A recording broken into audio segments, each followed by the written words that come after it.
الله الرحمن الرحيم إلا الذين آمنوا وعملوا الصالحات فلهم أجر غير ممنون صدق اللہ العظیم وصدق رسولہ النبی الکریم الامین۔ تمام تعریفیں اللہ جل مجدہ کے لیے جو ساری کائنات کا مالک خالق اور رازق ہے۔ لاکھوں اور کروڑوں درود میرے اور آپ کے آقا جناب حضرت محمد مصطفیٰ احمد مجتبیٰ صلی اللہ علیہ وآلہ وسلم کی ذات اقدس پر۔ آج کی یہ محفل اصال ثواب کی محفل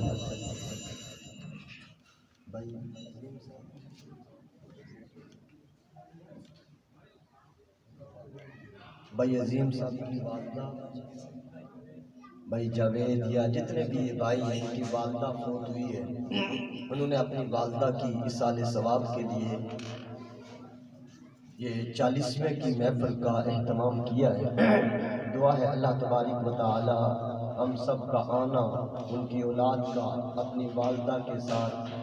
اس محفل کے انعقاد کرنا، ختم پڑھانا،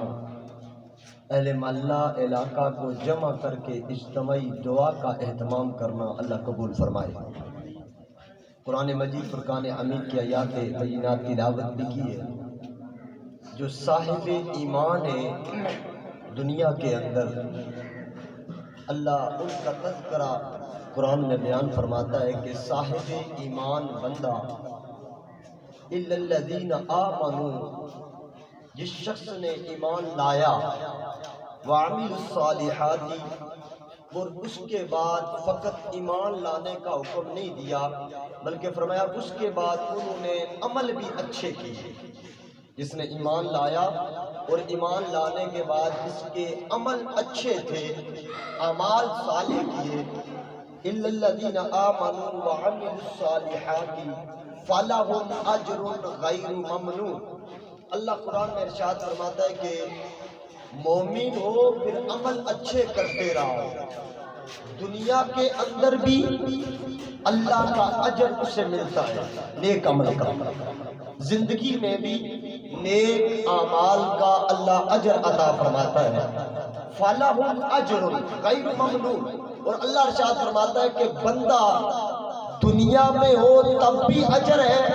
قبر میں جائے تب بھی اجر ہے، حشر میں جائے تب بھی اجر ہے، جنت میں جائے تب بھی اجر ہے۔ اس سے پہلے کہ بندہ مومن تھا، کلمہ پڑھ کر دنیا میں آیا، اور کلمہ پڑھنے کے بعد اس کے اعمال اچھے رہے تو پھر قبر بھی اسے ختم نہیں کر سکتی، پھر اس کی اولاد اس کے ویسے تو قرآن میں اللہ نے دوسری جگہ ارشاد فرمایا الاخلاء یومئذ بعد، یہاں تک کہ دنیا کے اندر اللہ فرماتا ہے محشر کا ایک میدان ایسا ہے جہاں پر دنیا کے سارے دوست تمہارے دشمن ہیں۔ الاخلاء، ہر دوست دنیا کا، ہر تعلق والا دنیا کا، قرآن کہتا ہے الاخلاء یومئذ بعد بلا بعد، مرنے کے بعد ہر بندہ دنیا کا دوست تمہارا دشمن، یہ قرآن کہتا ہے۔ اور یہاں تک یہ فقط دوست کا تذکرہ نہیں بلکہ دوسری صورت میں اللہ نے فرمایا وصاحبتی وبنی لکل امرئ منہم ما نویٰ،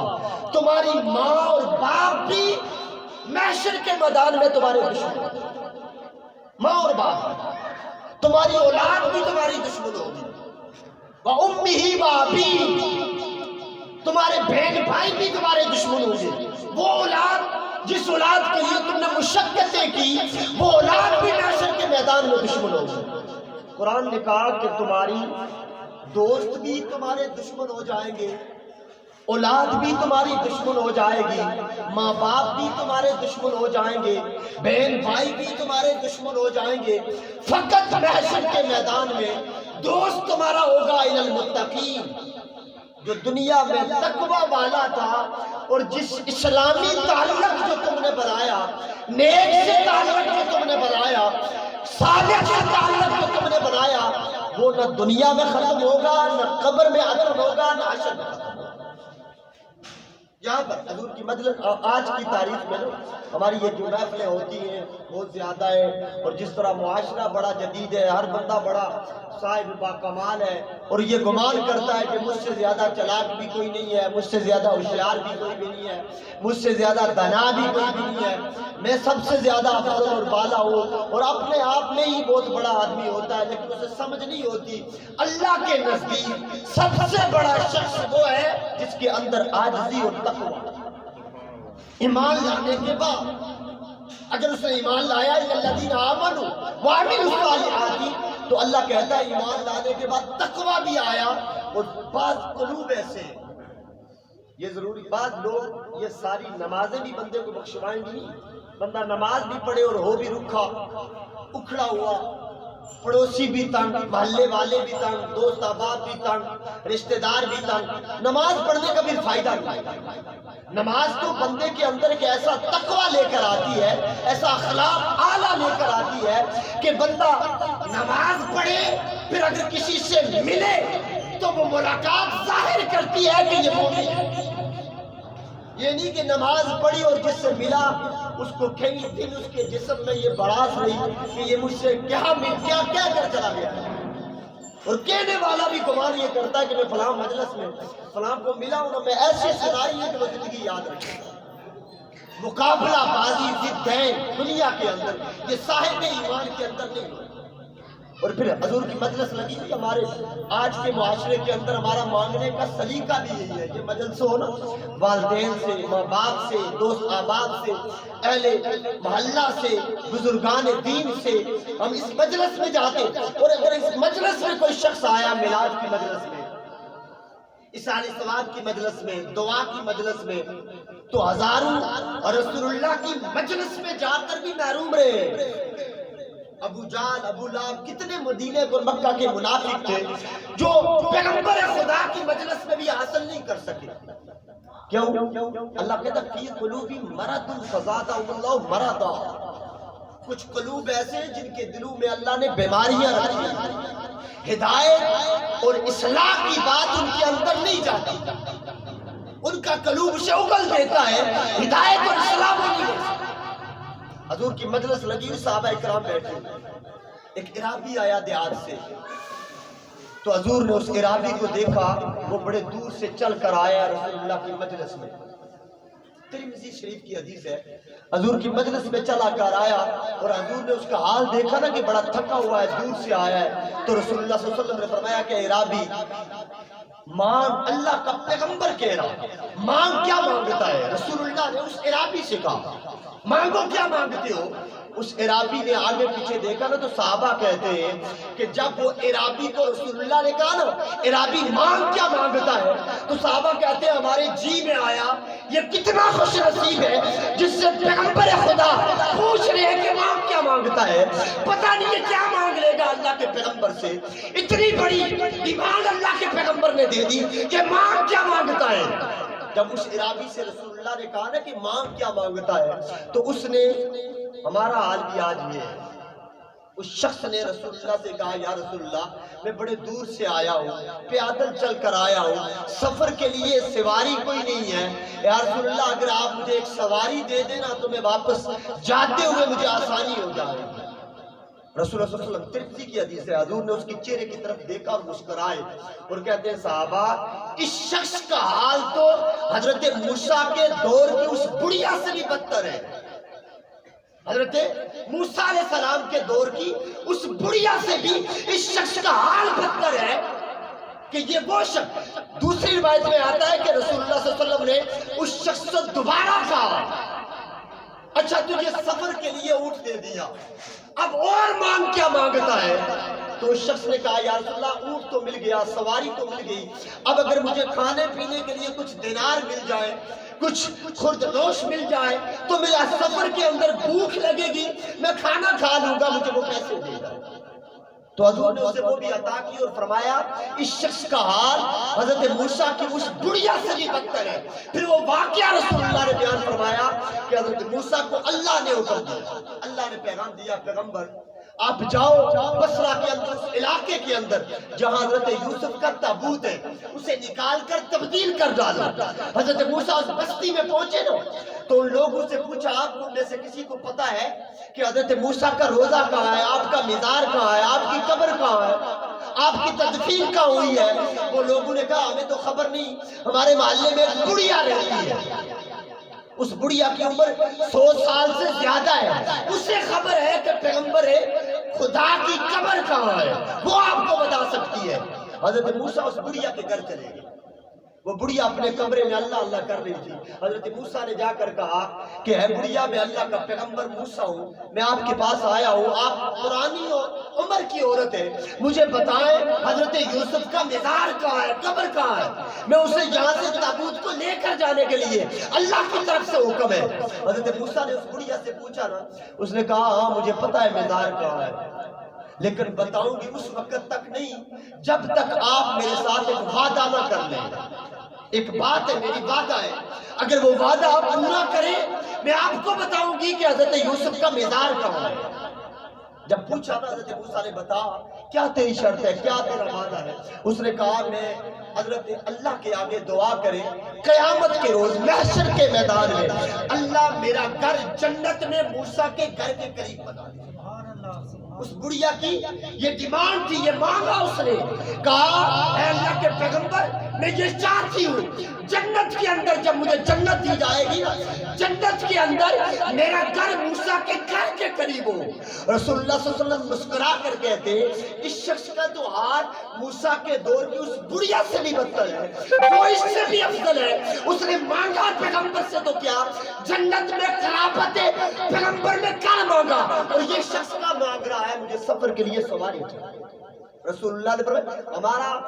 آج کی تاریخ میں ہم اگر کسی دربار پر جاتے، کسی بزرگ کے پاس جاتے، ماں باپ کے پاس جاتے، آج جھگڑے کیا ہے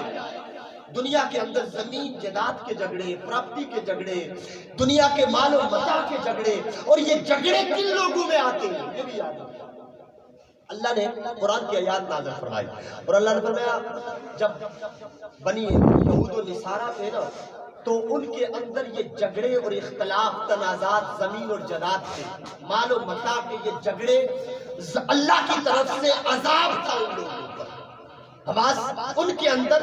زیادہ بڑھ گئی اور اللہ کی طرف سے یہ عذاب اللہ نے ان پر نازل کیا کہ ان کو یہ خبر نہیں رہی کہ موت کب آئے گی، حساب کب دینا ہے، کیسے دینا ہے، کیسے قبر میں جا کر اللہ کی بارگاہ میں حاضر ہونا ہے۔ پیغمبر خدا کا تذکرہ آیا بخاری اور مسلم کی حدیث میں، وقت نزاع رسول اللہ نے پوچھا عائشہ گھر میں کیا ہے، اور فرمایا یا رسول اللہ 3 کھجوروں سے زیادہ کوئی شے نہیں، تو حضور نے فرمایا عائشہ 2 کھجوریں غرباء میں تقسیم کر دو، ایک اپنے پاس رکھ لو۔ پیغمبر خدا جب اللہ کی بارگاہ میں جائے تو دنیا میں کوئی مال و متاع چھوڑ کر نہ جائے۔ ہمارے لیے یہ آج